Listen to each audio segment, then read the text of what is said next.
The other day I was just browsing through eBay for cheap graphics cards. Sometimes I find good stuff, sometimes I don't. This time though, I came across a card that I had no idea about that could be quite the game changer when it comes to value. This is the OEM variant of the Radeon 550. No, not the RX 550, just the Radeon 550. Not that there's much of a difference between those two cards though, which I'll get into a little later. Anyhow, the card is using the Lexa GPU, which has a decent 512 shading units and is clocked at 1183 MHz. Now, the VRAM configuration is the main limiting factor of this card, as it has 2GB of GDDR5, which isn't bad, but it's on a terribly narrow 64-bit bus, which only gives it a pitiful 48GB a second of total bandwidth. It has support for DirectX 12, which doesn't sound that impressive, but it's for the feature level 12.0, meaning it will at least launch the latest and greatest titles, which I can't say the same for a lot of other cards in this price bracket. The card consumes a meager 50 watts of power and gets all of that from the PCI Express slot, meaning you can use it in pretty much any system as long as it has a PCIe slot.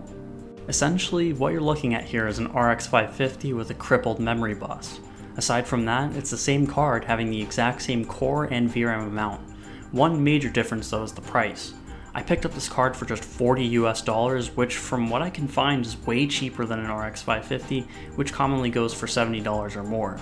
And considering it's the same card but with a neutered memory bus, it has the potential to be a really good value card.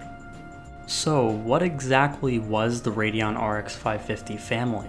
Well, it was AMD's entry-level segment of graphics cards aimed towards users looking for something better than an iGPU without breaking the bank. As such, the cards found themselves being used in both entry-level gaming PCs as well as HD PCs. The card provided a huge boost in performance over an iGPU in esports titles, and in the latter case, its low power consumption paired with HDMI 2.0 and a hardware video decoder made it a no-brainer for a slim HD PC. In the case of the Radeon 550, it was the same card as the RX 550 but with a cut down memory bus so it could be cheaper. Now let's take a look at the card itself. Being the OEM variant, it looks very bland and unimpressive. The cooler is just a small hunk of aluminum with a small fan for some airflow. It really doesn't look like much, but bear with me here, under this shrimpy heatsink should be a reasonably capable GPU. Interestingly enough, it uses two DisplayPort outputs, which leads me to believe that this card was oriented towards business rather than gaming. Correct me if I'm wrong, but I'm pretty sure this card came out of one of the newer Dell Optiplexes.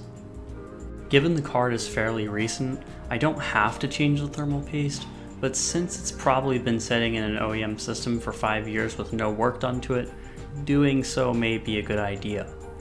In order to get the card to fit inside my PC, we're going to have to make a minor modification to it.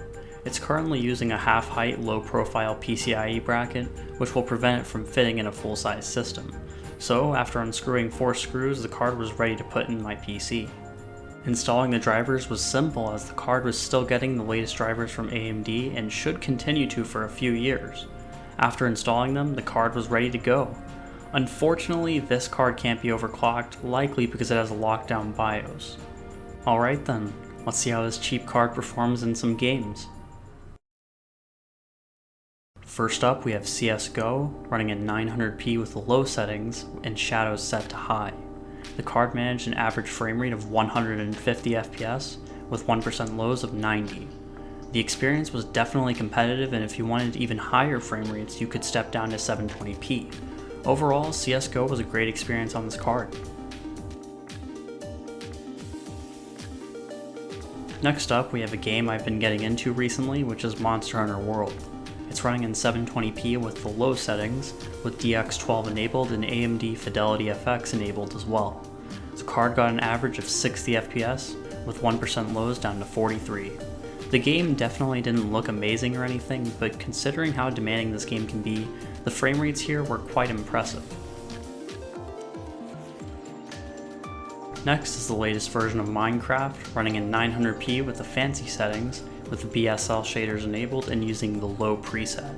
The card got an average frame rate of 41 FPS, with 1% lows down to 31. The game looked great and ran pretty okay.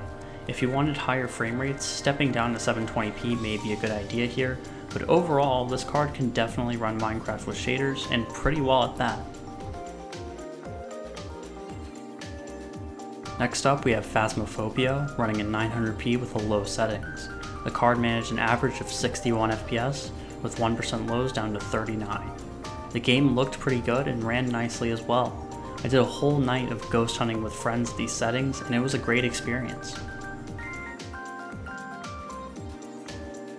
Next is Halo Infinite, running in 1080p with the lowest settings and a 75% resolution scale.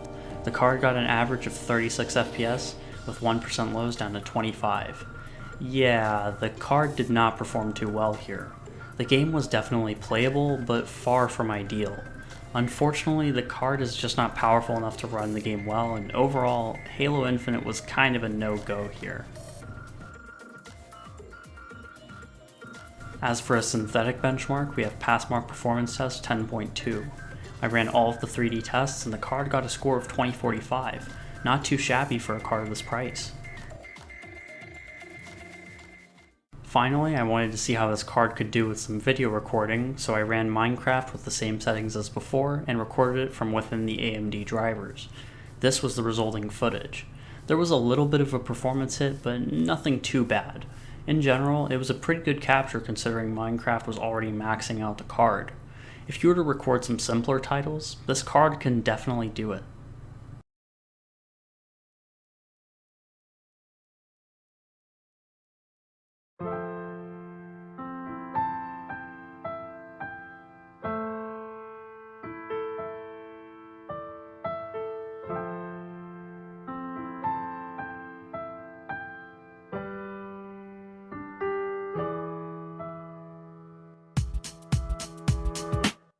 So, to conclude, the Radeon 550 is definitely a card to consider if you're on a budget, as the performance in these games really surprised me. Thanks to the card's low TDP, you can pretty much put it in any system. Given its performance, it would be a fantastic upgrade for an SFF office PC. Overall, if you're looking for a small form factor card that packs a punch without breaking the bank, the Radeon 550 might just be for you. If you have a full-size system, there may be better options at this price range, like the Radeon HD 7870 or GTX 750 Ti. Before I end the video, I wanted to say one thing. Thank you all so much for all the support on my last video. As of recording this, I just passed 200 subscribers, which is absolutely amazing. Without all of your support, I wouldn't have been able to get there. Thank you. Anyhow, that'll be it for this video. Thanks for watching. Like, comment, and subscribe, and I'll see you all in the next one.